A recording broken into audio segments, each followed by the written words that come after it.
7 parenting errors you're probably committing. As a parent, I understand that can be challenging, but releasing crosses on our teenagers.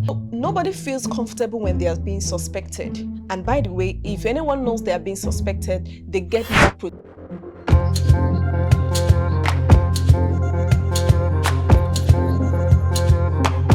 7 parenting errors you're probably committing. As a parent, number one, crossing your teenager. So some of us, in an effort to get back to our teenagers when they get to our nerves or when they do something that really gets us angry, we flare up and we curse them. We say things to them. We yell on top of our voices. And all of those we do to get to them, to express the anger that we feel in our hearts. I understand that can be challenging, but releasing curses on our teenagers is not advisable. You can actually, in place of cursing them, take a deep breath, count 1 to 10, and take it all in. I understand that it can be annoying, it can be so frustrating, but if you can be patient and allow that moment to go away and allow that moment to pass, you will calm down absolutely and you are going to feel better. And then best is bring them, sit them down and talk to them. So crossing teenagers saying things like, you will die young, you will not see good things in this life, your children will do it back to you. I know, I understand that all of those are apparently what your own parents also did in an expression of their anger, but it doesn't show maturity in any way. And it also makes the teenager think, does she really love me? When she say those things, does she really love me if she's saying all of this to me? Does he really love, does he really care about me? So what you want to do as a response to the anger that you feel as a result of what your teenager did is not to curse them. It is to have conversations with them. It is to sit them down and ask them why they indulged in such activity or said such thing or did whatever, and then counsel them, advise them, talk about it back and forth. If there is a disciplinary measure that you want to take to correct that, of course, go ahead. If there are things you need to deny them as a result of what they've done, absolutely you can. But you don't want to do that from a place of rage or anger or, shouting and cursing them. Number 3, replacing conversation with nagging.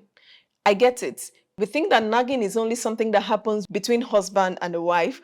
Nagging also happens between parents and their teenagers. So when you prefer to talk at your teenager instead of talking with your teenager, you're just nagging. You're just pouring out all the words that are in your mouth and in your head and in your heart. But when we sit down and have conversations with a teenager, ask them questions, try to know why they did what they did, and control yourself, control your emotions, then you'll be in charge to better have more productive conversation and guide your teenager aright. Number 4, suspecting your teenager. Nobody feels comfortable when they are being suspected.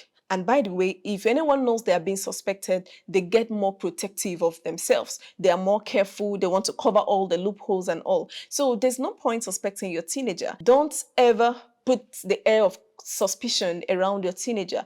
I get it that generally parents are always suspicious of their teenager because you want to know who they're going out with, you want to know if they're seeing a guy, you want to know if they are beginning to date and all of those. But it's important when you feel that something is going on, you talk with them. And that's why ahead of time, you should have built this bond and connection with your teenager so that you are sure that whatever they've not told you is not consequential. And by the way, they won't tell you everything, but whatever they don't tell you, don't nose around it.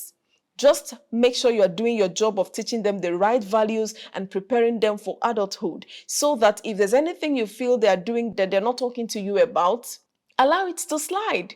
You must not know everything, but to go suspecting them, checking their phones in the night, barging into their room unannounced and all of those, you are making yourself an enemy and you don't want the fight to start. So quit suspecting your teenager. If you ever have anything that you feel you want to talk to them about or you feel you don't quite know if they are doing it or not, teach them. Have conversations around it. Ask them, what do you feel about this? Okay, what do you think about smoking? What do you think about alcohol? Is it something you're interested in? What do you think about it? Is it something you want to try? Teach them what they should know about it and don't go nursing around to see if they are indulging in it. And let them know that if they ever want to talk about it, that you are available and open to have the conversation. Number 5, don't threaten your teenager. A lot of African parents are guilty of this. You know, you shout and you threaten, I will kill you, I will scatter, I will hit you, I will kill you, and I'll bury you alive. I am your mother, I am your father. Hey, I know you're not debating it, right? We all know that you are the mother, you are the father. So, but the thing is, instead of threatening your teenager, have a conversation around what the disciplinary measures should be when certain boundaries are crossed.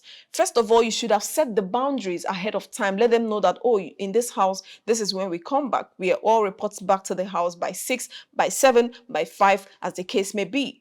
And when anyone crosses this boundary without explaining themselves or obtaining permission, this is the result, this is the repercussion, this is the punishment, this is the discipline that goes with it. So they know ahead of time. So you don't need to threaten your teenager. In fact, the best is to have an environment where peace reigns.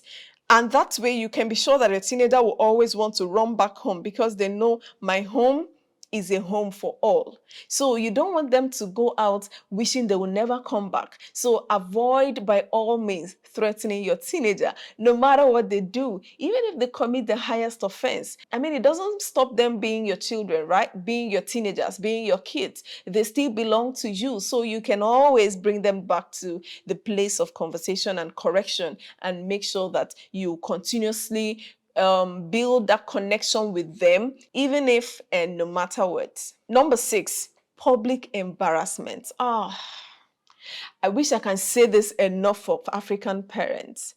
You know, we feel, oh, I'm going to embarrass her in the public. And when I do, she's going to learn the lesson of her life. When I do, she will know that she should never try her mother, iron mother like me, thick woman. Breaking news. The more you do that, the more you're disconnecting from your teenager.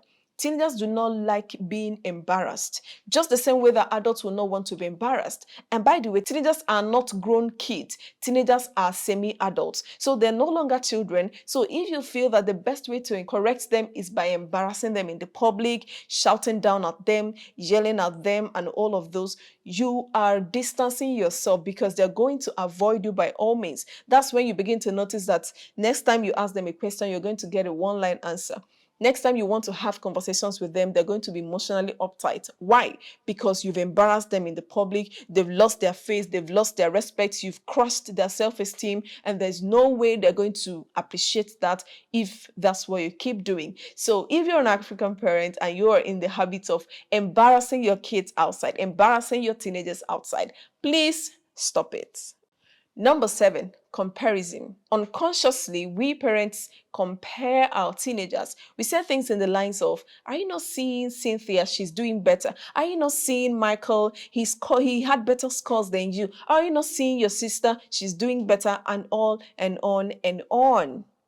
That's a trap. Because when we keep making that comparison, first of all, you're making your teenager know that they are not any better, that they are always measured up with people, so they have to beat those people, so they are not that good, they are not that great, and that's not a good feeling for anyone to have. And also, if you keep telling them that to their face, they're going to see that person you are comparing them with as a rivalry, because they'll see the person as a reason they're being put down, and you're going to start an unhealthy rivalry between them and those people, whether they be their friends, their siblings, their neighbors, or whatever. So you don't want to do comparison. If you ever want to correct a teenager, compare them against themselves. Tell them something like, I know you can do better. I know you know better. I know you have more ability. You have more strength. You're smarter than this. So I want you to do better, put in more effort, study hard, be more disciplined. You will get it done. It's different from your sister did this. And don't you see that she did better than you? Can't you see that your sister writes better? Can't you copy from your sister? Can't you learn from your sister? That's not very good, because at the end of the day, you're crashing their self-esteem. You're making them look worse than the person you're comparing them with, and you are also making them know that they are not that good after all. So next time you think about comparing your teenager, Next time you catch yourself comparing your teenager, remember that Coach Press said that it's not good to compare your teenager. So instead of comparing them with someone, compare them with themselves. Set limits, set heights, set goals around the things that you know they can do, and watch them crush those goals.